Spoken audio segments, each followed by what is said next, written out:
हिसार जिले के मसूदपुर गांव के बाद अब डाटा गांव ने लॉकडाउन के नियमों को मानने से इनकार कर दिया है। बुधवार को रोगी खाप के चबूतरे पर डाटा गांव की पंचायत हुई और पंचायत में यह फैसला लिया गया कि गांव के अंदर कोई भी बिजली कर्मचारी या पुलिस प्रशासन के आदमी को गांव के अंदर नहीं घुसने दिया जाएगा। ग्रामीणों ने कहा कि अन्य किसी सरकारी कर्मचारी को भी गांव में घुसने नहीं दिया जाएगा। अगर कोई कर्मचारी गांव के अंदर जबरदस्ती घुसता है तो वह किसी घटना का खुद जिम्मेवार होगा। गांव के अंदर बने हुए कोविड-19 सेंटर को भी सभी ग्रामवासियों ने उठवा दिया है, क्योंकि यह केवल लूट मचाने के लिए बनाया गया था। इसके अंदर किसी प्रकार की कोई सुविधा नहीं थी। हिसार में किसानों के ऊपर हुए लाठीचार्ज के विरोध में सभी ग्रामवासियों ने गांव में असहयोग आंदोलन चलाने का फैसला लिया, जिसके तहत गांव डाटा सरकार से किसी भी प्रकार की सहायता नहीं लेगा। गांव के 36 बिरादरी ने यह फैसला लिया और इस मौके पर गांव के सभी गणमान्य और मौजूद व्यक्ति उपस्थित थे। अब मैं ये निर्णय लिया गया भाई, परसों पंचायत होगी, पूरा गांव का बच्चा 36 बिरादरी का आदमी इकट्ठा होया था इधर। कोई बात नहीं, आप 36 बिरादरी का आदमियों ने ये फैसला लिया था भाई कि गांव का एक मतलब प्रतिनिधि मंडल बना जाए, हर गांव से हर जाति से 5-5 आदमी लिए जाएं। और उन 5-5 आदमियों ने आज फैसला लिया कि हमें प्रशासन की कोई ज़रूरत नहीं, प्रशासन की हमें मदद की कोई ज़रूरत नहीं है, क्योंकि हिसार में जो लाठीचार्ज किया गया है ये बहुत ही बर्बरतापूर्ण, औरतों को पीटा गया, बूढ़े आदमियों को पीटा गया। ये मतलब इस चीज़ से पूरा हरियाणा खपा है और एक ही निर्णय लिया गया, हमें प्रशासन की कोई भी ज़रूरत नहीं। रात को हार्ट अटैक से मौत हुई है, कोरोना का कोई केस नहीं हमारे गाँव में। जो इधर कोविड सेंटर बनाया था स्कूल के अंदर, आज वो भी उठवा दिया। उसमें तकत ये मेरी प्रेस रही सामने, यहाँ से 10 तकत गए थे। आज हमने उसका उधर फोटो भी उतरवाए हैं, कोई पत्रकार था उसको फोटो भी खिंचवाए, उधर ताला लगा हुआ था, उधर न कोई डॉक्टर था न कुछ भी था। ये ढिंढोरा क्यों? प्रशासन पैसे बना रहा है, पैसे क्यों बना रहे हैं कोविड के चक्कर में? अगर उधर कोई मरीज दाखिल है, मेरे जो कोविड सेंटर में बनाएगा मैं मान सकता हूँ, अगर भाई हमारा मरीज दाखिल था और सहयोग नहीं, हमें सरकारी सहयोग की जरूरत नहीं है जी। हम सरकार गांव के लोग सैंपल करवाएंगे, अगर सैंपल नहीं करवाएंगे जी, कोई भी सैंपल नहीं करवाएगा। और ना पुलिस प्रशासन को आने दोगे? नहीं, पुलिस प्रशासन को नहीं आने देंगे। नो डॉक्टरों को किसी? मतलब ये है, आओ पुलिस प्रशासन आओ, जो मतलब आम आदमी का काम वो करो। धक्काशाही जैसे दुकान बंद करवा दी, लोगों का खेत में जरिया चलान काट दिया, ये कौन सी तानाशाही है? और शादी वगैरह, और जो शादियों का फैसला लिया गया जी, खूब शादी करेंगे, जितनी होंगी वो शादी करेंगे। कोई लोगों की कम लोग नहीं, कुछ भी नहीं मानेंगे, सब कुछ मानने का। मैं तो जो पंचायत का भाईचारे की पंचायत का वो फैसला बता रहा हूँ। तो आज हुई है गाँव में? हाँ, पंचायत परसों हुई थी, परसों फैसला लिया गया था भाई, हर जाति से, हर बिरादरी से, हर मोहल्ले से एक 5-5 आदमी लिए जाऊंगे और वो परसों निर्णय लेंगे। वो आज हमने निर्णय ले लिया।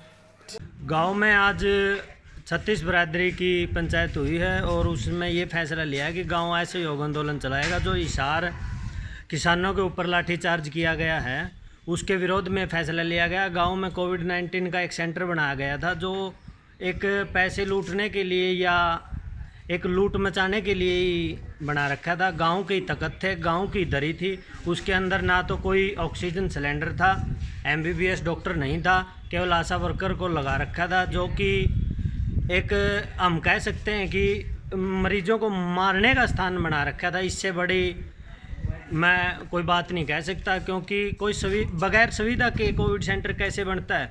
और खट्टर साहब ने पिछले 3 दिन पहले जो हिसार में उद्घाटन किया था, जिंदल के जो 500 बेडों का हॉस्पिटल बनाया गया था, आज मैंने न्यूज़ पढ़ी है, उसके अंदर एक डॉक्टर भी नहीं है। तो मात्र एक रिबन काटने के लिए देश का मुखिया कैसे लोगों को मार सकता है? ये बहुत गहरी बात है और चिंता का विषय है कि हमारे मुखिया ही कोविड-19 का विरोध कर रहे हैं। लोगों को 2,000 व्यक्तियों की भीड़ इकट्ठा करते हैं और फिर एक रिबन काट के उसके अंदर सुविधा नहीं देते। ये एक समझ से परे की बात हो गई है। तो क्या लगता है कि कोरोना कोई बीमारी है नहीं है? क्या सर, कोरोना बीमारी है, हम उसका पालन करें वो बाद की बात है, लेकिन एक कोविड-19 के ऊपर एक भारी लूट जो मचा रखी है गांव के अंदर, आपको मैं दिखा सकता हूं कि पिछले 15 दिन से हम सहन कर रहे हैं कि गांव में एक मजदूर का 500 रुपये का चालान, जिसके खाने के लिए दाने नहीं है, उसको 500 रुपये कैसे वो कर सकता है। रास्ते में जाते हुए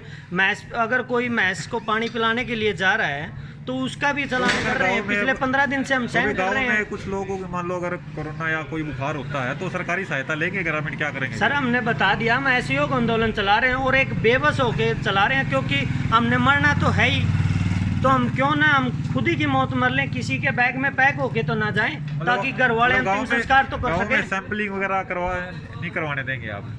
हम गांव का पूरा, मेरा फैसला नहीं है, पूरे गांव का 2 दिन पहले भी पंचायत हुई है और आज भी पंचायत हुई है। गांव के जो मुखिया आदमी थे उन्होंने मिलकर फैसला लिया। वहाँ पे गांव के मौजूद व्यक्ति भी थे और उन्होंने ये फैसला लिया कि हम कोई भी प्रशासनिक आदमी या कर्मचारी को गांव में नहीं घुसने देंगे। अगर गांव में कोई स्थिति ऐसी आती है, लोगों को ज्यादा बुखार हो जाता है, उस तो गांव ने क्या तैयारी की है उससे निपटने के लिए? गांव में तो सर पहली बात तो ये कि हम किसान मजदूर है, कोविड-19 का हमारा कोई संबंध नहीं है। अच्छा। बहुत दूर तक, क्योंकि हम यहीं रहते हैं जब से, हम शहर में नहीं जाते हैं। तो अब शहर के लोगों को गाँव में आने दोगे आप? सर हम गांव में ठीकरी पहरा लगाएंगे। अगर ऐसी कोई प्राकृतिक आपदा अगर आती है तो हम अपना इंतजाम खुद करेंगे। सरकार ने हमारे लिए किया क्या? गांव मतलब शहर से जो लोग आते हैं, कोई उनके रोक लगाओगे क्या? जैसे मसूदपुर गांव में कल कहा था कि शहर से लोगों को आने नहीं देंगे गांव सर, वो 15 दिनों तक। वो अगर हमने जरूरत पड़ी, जैसे हम सावधानी बरत रहे हैं, डर हमको भी लगता है, लेकिन ये कोरोना नाम पे जो लूट मची हुई ना, उसको खत्म करना चाहते हैं। अब कोविड सेंटर गाँव में आपको बताया, उसकी वीडियो भी मैं आपको दिखाऊंगा कि वहाँ कुछ है ही नहीं, मात्र एक गांव के बेड, गांव की दरी कोविड सेंटर बना दिया, एक लूट की दुकान बनाई हुई है। मतलब आप अपने स्तर पे हम अपने स्तर पे लिफ्टिंग, हमें क्या सुविधा दी है सर? अब कोविड सेंटर का एक नाम करके लूट ही मचा रहे हैं। ये फैसला लेने के बाद कोई प्रशासनिक अधिकारी से बातचीत हुई हो गांव की या कुछ? सर मेरी तो कोई प्रशासनिक अधिकारी से कोई बात नहीं हुई। सरपंच साहब की अगर कोई बात हुई हो तो अब फोन आया हो तो बाद में उसका हम कुछ कह नहीं सकते।